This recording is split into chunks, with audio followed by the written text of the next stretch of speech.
Escape to the metaverse. Better act like you know. Yeah. You are now tuned into the Matthew and Rizzle show. Yeah. Escape to the metaverse. Better act like you know. Yeah. You are now tuned into the Matthew and Rizzle show. Yeah. Escape to the metaverse. Better act like you know. Yeah. You are now tuned into the Matthew and Rizzle show. Yeah. Escape to the metaverse. Better act like you know. Yeah. You are now tuned into the Matthew and Rizzle show. Yeah. What is up, Drago? Definitely. Touch grass. Check sand. Yo, how we doing? Good, man. How are you? Here we go. Happy Friday. Happy Friday. Or, yeah, whenever people are going to hear this. Maybe not Friday, but it doesn't matter. Nothing's happening. We gave everyone the week off. We didn't record yet, so we can keep it ambiguous as to when we're recording. All right, let me click record so I don't forget that. 3, 2, 1. There we go. Boom. What's up, dude? Happy whatever day this is that people are listening. What's cooking, man? Well, yeah, I guess we'll probably date ourselves. I don't know. Top of mind for me today, and also like the past 3 weeks, continues to be this punk strategy, NFT strategy. Oh, good, project. Dude. Unpack this, because I don't totally get it. And I keep I don't know. I'm like, am I not spending enough time trying to understand this? Or is this just too confusing for the everyday Web3 person to just understand? And maybe I'm only getting bits of information at a time. So I always appreciate this, man, when you've been looking into something that I haven't had a chance to yet that I'm already interested in. Well, it's interesting because it's a mainnet project, right? So I think for the past year and a half or so, there's been a lot of energy and push to L2s and base specifically, some Solana activities. But with punk strategy and then the derivative NFT strategies that have launched, it's all been mainnet. So I'm wondering if that has caught a lot of people off guard, or people just weren't checking the main chain or something like that. But it's one of the, I think, 10 or 11 projects that have come out of TokenWorks. So I don't know, I forget when it was this year. I think it may have been beginning of summer when Adam, aka Rhinotic, launched TokenWorks. And I think there were 100 soulbound NFTs that folks could purchase at an ETH a pop at the time. And that sale was sort of crowdfunding this emergent smart contract factory called TokenWorks. There are a bunch of early experiments of varying success. None really popped. There are a lot of issues or things didn't catch on. But the latest project to come out of TokenWorks is Punk Strategy, and then the derivative NFT strategy. So Punk Strategy, it's a token, ERC20, that folks can buy and sell and trade as they do with every other coin out there. But the fee structure is pretty unique. Currently, it's set up with a rather high trading fee. So it's a 10% now. And a large 8%, I believe, of those fees are used and accrue over time until a function is called that actually buys whatever the floor CryptoPunk listing is. And that floor CryptoPunk is added to a reserve and repriced immediately at a 1.2x multiplier. So you buy it for 100 ETH, and then it's relisted for 120 ETH automatically. And once that relisted punk sells, all the proceeds of that sale are used to buy back and burn that punk strategy token. So it's a token that has a fee mechanism that's used to buy assets that, when resold again, buy back and burn the token itself. So there's that deflationary aspect there. And folks are getting jazzed off of it. I think they've purchased 12 punks so far. They've sold 1, I believe. So that buyback and burn has just been tested in prod. But since then, that's the original Punk Strategy token. I think that was released 3 weeks ago at this point. I'll pause there, because what has happened since is there are a bunch of derivative NFT strategies, with Meebits. Today, Squiggle Strategy launched, but I'll pause there. So if I'm understanding this right, this is the mechanism that this hinges on and makes it interesting is essentially volume dependent. They need people to like be buying and trading or buying and selling this coin at and absorbing this 10% like fee add-on because you're either not paying attention or you like are interested in this mechanism and how this in buying into this like whole like framework and system and everything. Is that like fairly accurate, dumbed down? Yeah. Like the volume for token trades so that they have money to use to buy assets. And then the other side with the underlying NFT collection volume there so that eventually the floors are bought up such that the relisted NFTs that are controlled by the Punk strategy, those sell to add more liquidity effectively to the LP there. So folks can cash out at higher prices of their Punk strategy token. Yeah. I'm, you know me, man. I'm a fan of these tokenomics experiments and everything. I'm like always a little sketch on anything that's like volume dependent in order to like make the thing, make the flywheel spin or whatever, because so much of that is like, catching the cycle but catching a cycle and churning a lot of volume because people are interested and maintaining that are two very different things. And you and I both know that, man. For every token that's been out here for a year plus, there's like 10,000, probably more than that, failed experiments that seem cool at first, but then they just don't have the volume to sustain themselves. And so I don't know, man. It's certainly interesting, and I am a fan of mainnet shit, man. I think on a long enough continuum, a lot of stuff gets like, funneled back in that direction and everything. But, we're in an evolving space right now, and we need to like go through all the iterations of, that kind of thing. So, but I don't know, man, how to keep the momentum going, right? That's what it seems like this all boils down to. It's like if this hits a thing where the number goes down for 1 week, 2 week, 3 weeks, all of a sudden you got a lot less people who are interested in like, rolling the dice and buying in, and then the volume continues to plummet. You know how this shit goes. And it's really hard to safeguard against something like that happening unless your shit just, works. I think for any given like strategy token, I think that's accurate. With the Punk, and again, it's probably a good time to say this is not financial advice. Do your research, all that. But with Punk strategy itself, it's interesting because what you said is true. But with all the derivative strategies that have launched, I think over the next 7 days, including today, there's going to be 7 more derivative strategies that have launched on top of the 4 or so that have already previously launched. Each of those strategy tokens, like I think all of them have 10% in fees. Of that 10% in fees, 1% flows back to purchasing and burning Punk strategy tokens too. So like the Punk strategy token itself seems to be set up such that all these other derivative strategies, they're going to be going, and some may have more success than others for the reasons that you just mentioned.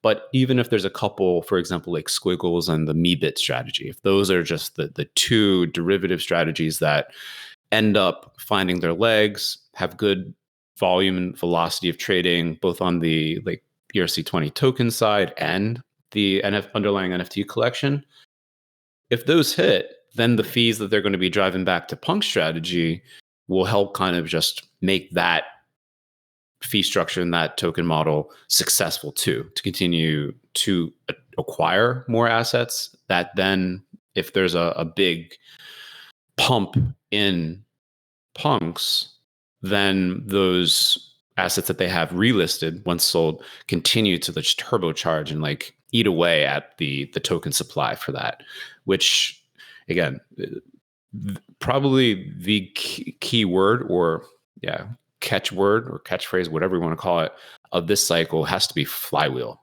I've seen flywheel. Dude, I feel like we did that. I was just saying that the other day. I feel like we said that like 20 times on one podcast when we were talking about tipping, and then suddenly I saw that word everywhere. Yeah. No, that's the whole model for tipping, is setting up this like perpetual flywheel. And with the strategy tokens, it's their own like perpetual flywheel, right? That's set up through a series of automated code, and incentives that are sort of aligned in like this really interesting way. And even if these experiments, they don't have long-term legs under them, I feel like it's shining a light on a direction of building in this space that is very interesting. You can take code, you can take this magic internet money and some incentives, you put them together in interesting ways, and then the market sort of gets it or it doesn't. And if it gets it, it can kind of just rip, like we've seen happen, honestly, like with Tippin in like a shorter time period. But now with Punk Strategy is absolutely ripping. I think as of this recording, Punkster, PNKSTR is the ticker. It's already hit an all-time high in a week of like bleeding in across the majors and like all of crypto. Honestly, it's been the sort of standout token in terms of performance there because of the F word, because of the flywheel that's sort of set up around it that folks are grokking. So yeah, I mean, that's been the most interesting thing I've seen. But yeah, dude, I'm like, are folks grokking this though, or did people just see Punkster and like, saw a bunch of fucking noise and everything? Because I'm like, and again, man, I'm talking out of both sides of my mouth a little bit, because I do love these experiments, and I think they're important to the evolution of the space. And I'm also happy when stuff like this catches fire, because it gets conversations like this going, where people have an opportunity to get in the weeds a little bit and actually understand the nuances and the mechanics behind it. But in reality, man, I feel like when it comes down to these tokens doing a lot of volume, and I NFA DYOR, I mess around with day trading and have like for a very long time, and I keep that to myself for the most part. But when I look at tokens doing stuff like this, and as sophisticated and as much of a learning curve is that there is to understand, I'm like, dude, I would feel like I'm trading against maybe a dozen other people who actually understand how this works. Obviously, I'm exaggerating a little bit. And then a bunch of fucking degens who are like, just see the ticker and are YOLOing and are like trading on some different fucking frequency that I am, because I overthink everything. And it works out more often than not to think about things ahead of time. But I'm like, dude, it just seems like, I don't know. Again, not even hating on it, but I'm like, the amount of people buying this and the amount of people who understand what it does, the importance of it, how the actual, whole cycle works and everything, I feel like are very different things. And on a longer continuum, man, I think that's what, this is not an onboard. I'm sure this is not an onboarding tool, but this is like so far down the rabbit hole for right for anyone to understand. It's like you got these NFTs, and then you got this I mean, fuck it, I'm not even gonna like go down the whole thing.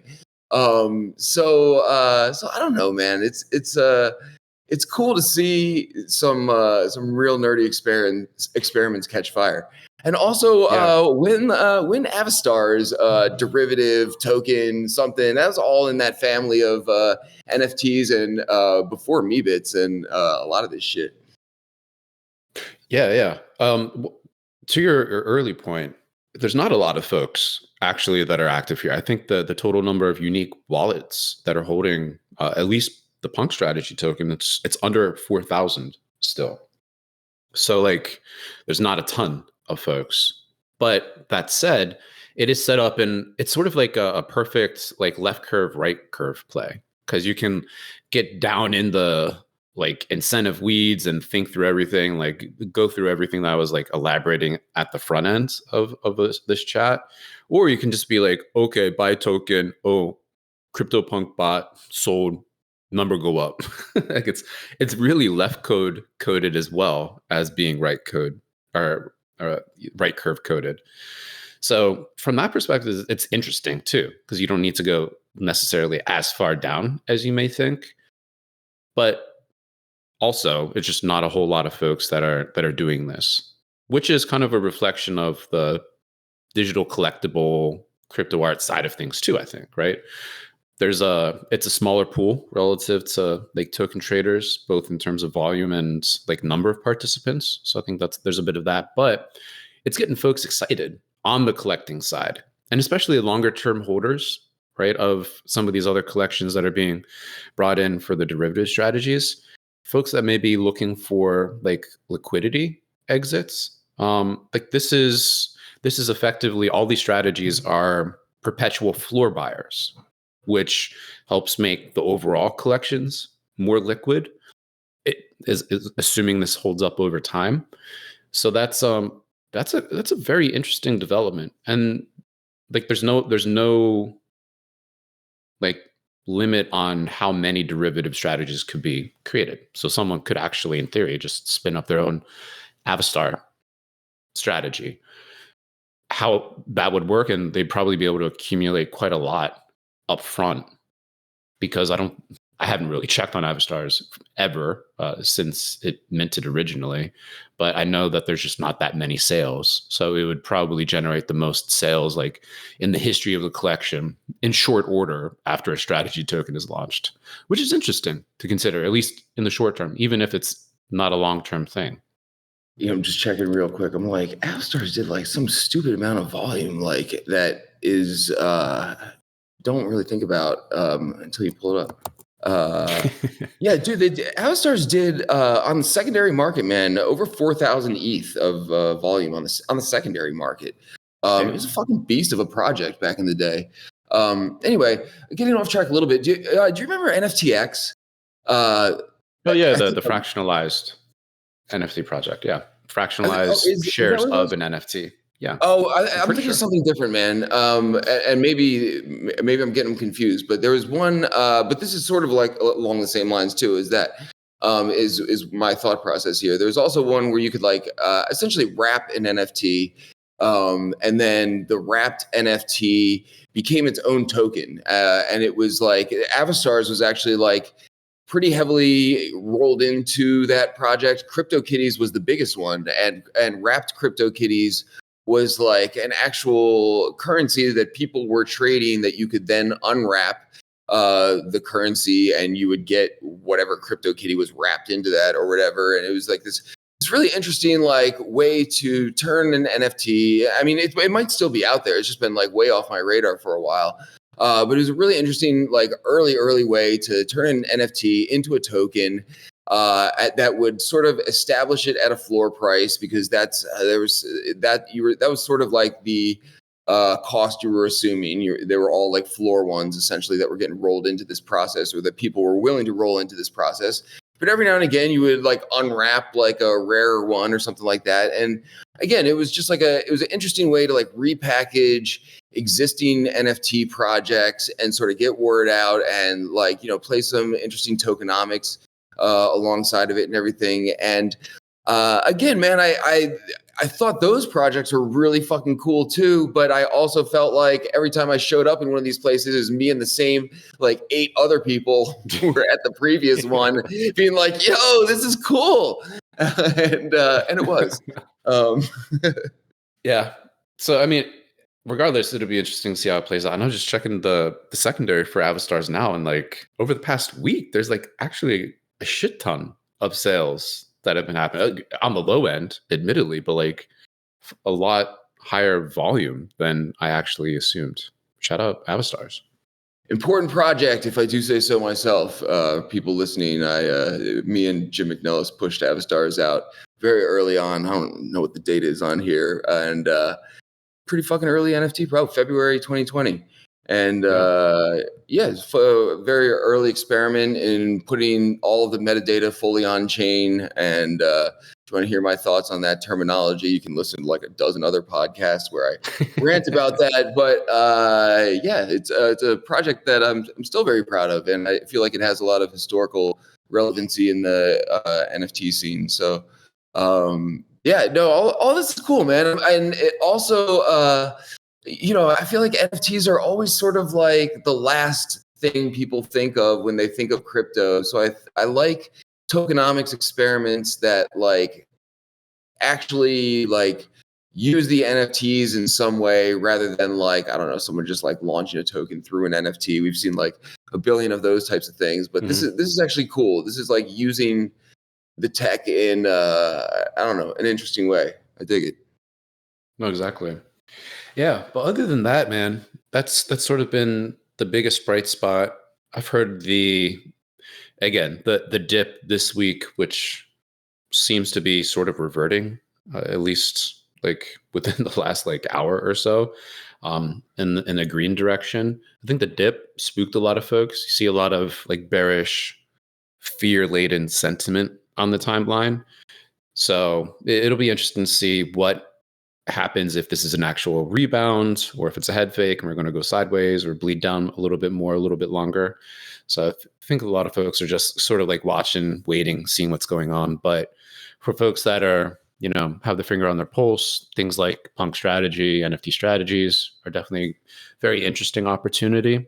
And then, folks that are trying to find some extra liquidity, adding some supply of some like scarce, rare, like not really typically ever available on the market assets. So we'll see if there's anything that gets sparked as a result of that. But other than that, I think folks are just sort of like watching, waiting, seeing what's happening.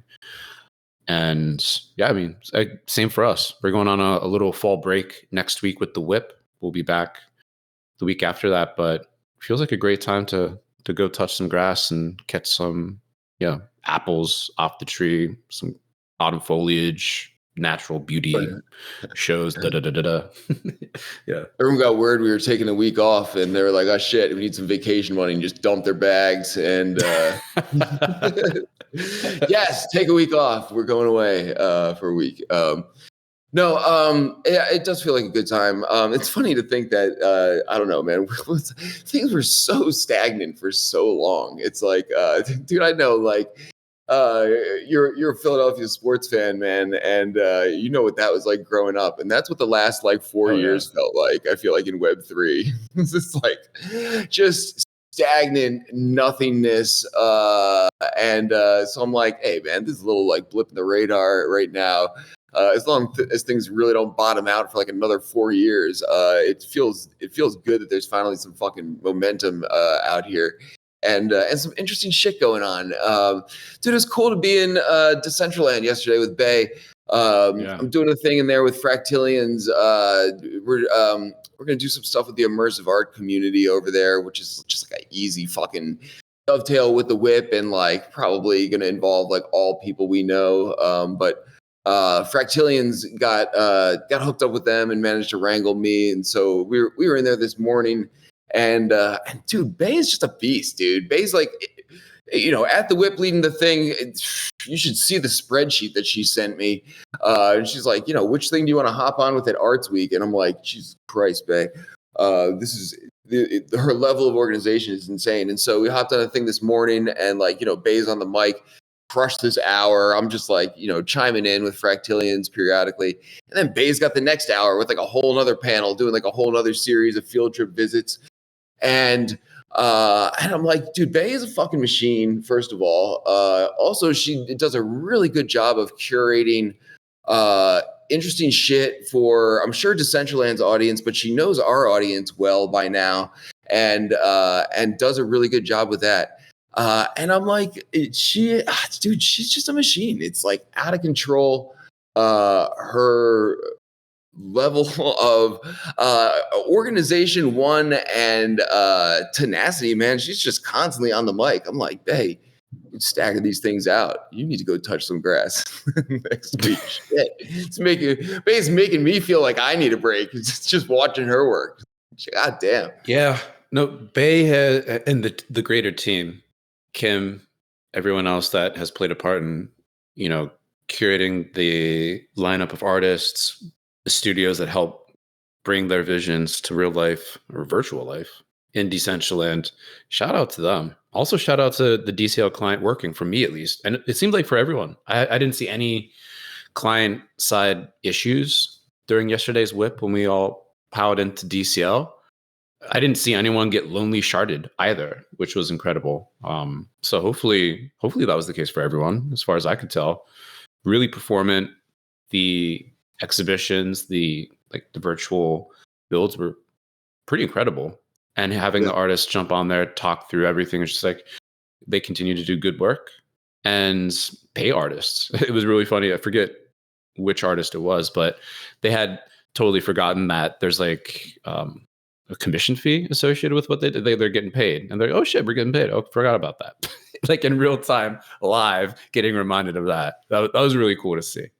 It is, man. And I really appreciate Decentraland's conscious effort to lean into the arts community. I feel like we were just railing at crypto voxels for so many years to do the same, and it's a different animal. Crypto voxels and Decentraland are like comparing apples and oranges. But not a lot of platforms have consciously done it to the extent that Decentraland has as of late. And I know a lot of that is decision making behind the scenes with Kim. And but it's also you see Bay's influence throughout this whole thing, and it's cool, man, because obviously that's the sort of niche we've always been in with the whip, and just myself, and I feel like I can speak for you a little bit here, just interested in this kind of thing across the board. So it's cool to see a platform lean into it. It's cool to see artists just genuinely excited to be able to have these tools to express themselves. It's nice to see people get paid. So the market out here is not too bad. Fucking artists are making some money again. So it's good shit to see, man. And I don't know, it'll be fun to do the thing with Fractillions in there. It's I don't know, feels like really good energy across the board. Yeah, that energy, that creative energy, especially behind the scenes. I was talking to Chikai and Roger Dickerman today. And Chikai in particular was really emphasizing, kind of shedding light on a lot of the creative energy that builders, projects are putting into upcoming releases and events and activations and all that good stuff, which for folks that aren't super tuned in, they may miss if they're just looking at charts or the timeline. So I think that's a really good call out and a good thing to highlight. And coming to the whip, we have we're mainlining that creative energy week in, week out, depending on the guests that we bring in there. And yeah, Decentraland just a great kind of shining example, honestly, of that. Yeah, good to see.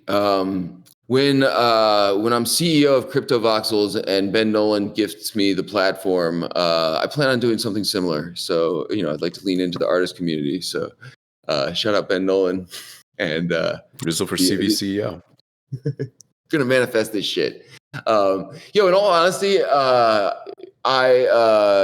gonna spend 5 minutes manifesting it, right? So I 2 years ago, I put out a post nominating myself for fake CEO of Crypto Voxels. And I won by a landslide. It was one of my better producing posts engagement wise on Twitter at the time. And everyone agreed that I should be fake CEO of Crypto Voxels. I had a couple real low hanging fruit, agenda items, including turning the name back to Crypto Voxels because I didn't like the rebrand. And everyone was down. And so now a couple of years later, Ben is actually giving up the parcel. And I'm like, yo, dude, remember me, the most popular fake CEO that you've ever had that has all the community support to take over your platform. Who better to do this than someone like myself and our community who knows and appreciates the history that Crypto Voxels has brought to the table, and we've been in there more than anybody and probably driven more traffic to it than literally fucking anybody. So I'm like, my dude, Ben, you should not take a bunch of funding from some rando. You should just give me this shit and we'll sort it out. And, I don't have 3,333 ETH. I make illusions like I do some day trading, NFA DYOR, but I'm like throwing $100 around. And so I'm not in this territory or conversation at all in terms of financing. However, I held a formal vote like a week ago on X, and I got a shitload of votes, man. Like pretty much, there's like 35 users of CryptoVoxels right now. Every single one of them voted for me to take over the platform, and I'm just going to continue to lean into this until I am need to be forcibly removed from the conversation.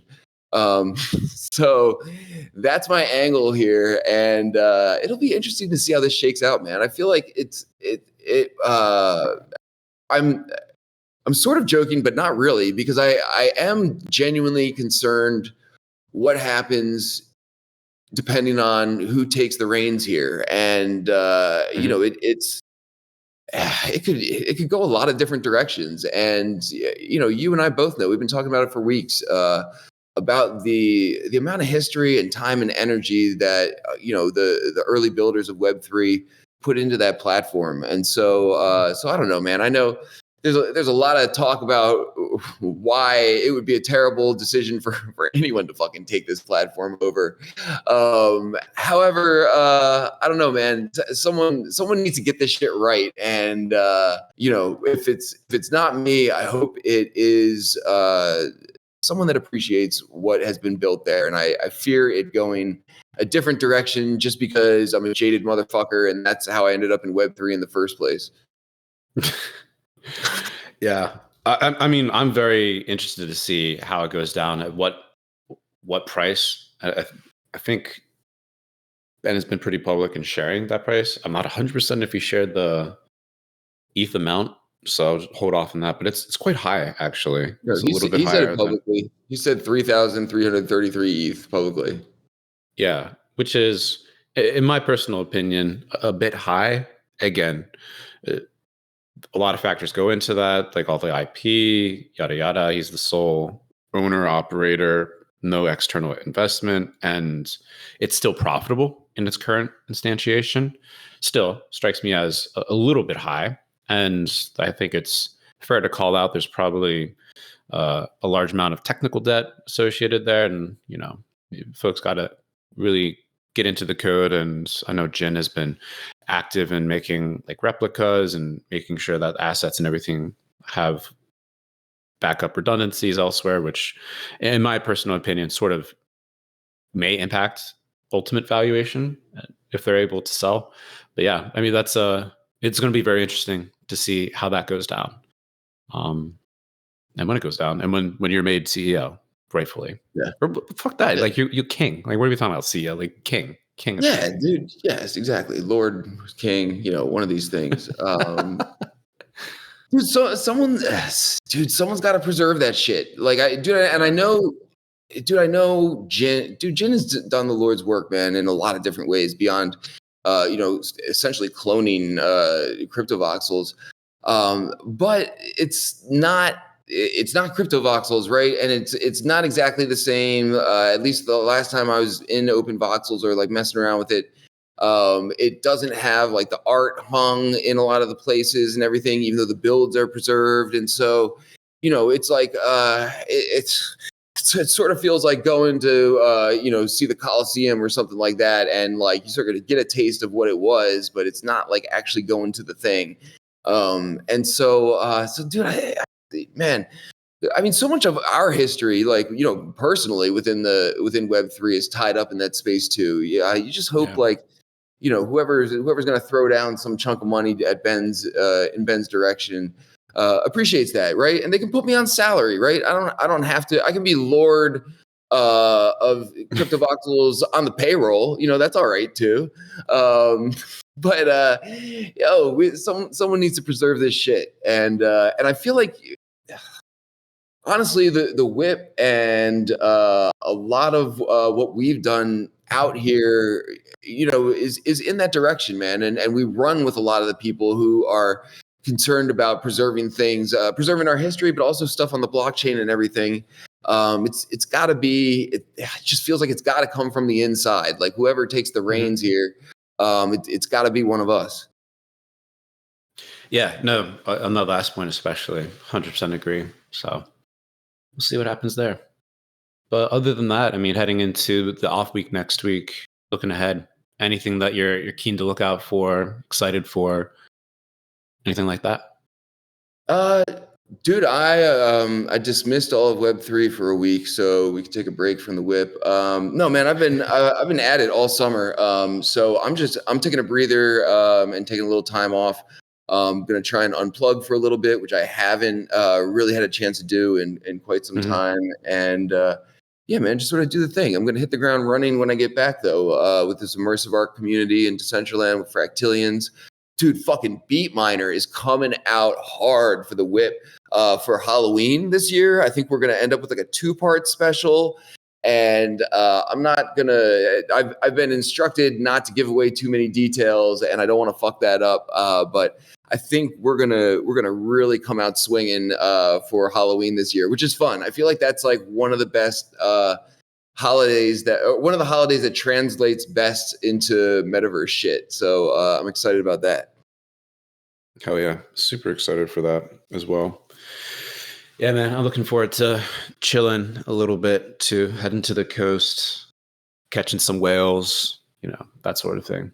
Hell yeah. Not catching them, just like viewing them. No whales will be harmed here. Crypto or like the mammalian variety. Matt's mad at the market right now. He's going out there to slay some whales on a week off. I'm here for it. I appreciate the work that you're putting in. Yeah. Anyway, good catch up, man. Excited for October for the whip. We got some good shit planned, like you're alluding to. And yeah, looking forward to everyone coming back refreshed. Yep, definitely. Good shit, man. See y'all in October. There we go. See everyone in October. Thank you, Dragonate. Thank you, Dragonate's mom. Let's see if save works today. It does not, but we have Dragonate in the box, so we're all good. Right, Drago? Good shit. Right? Please? Hopefully? There you go. Okay. We got the okay. We're good to go. All right, broski. Enjoy the weekend. Right. Later, dude. Later, Drago. Later, Dragonate. Enjoy the weekend. Later, Dragonate's mom. Peace, y'all.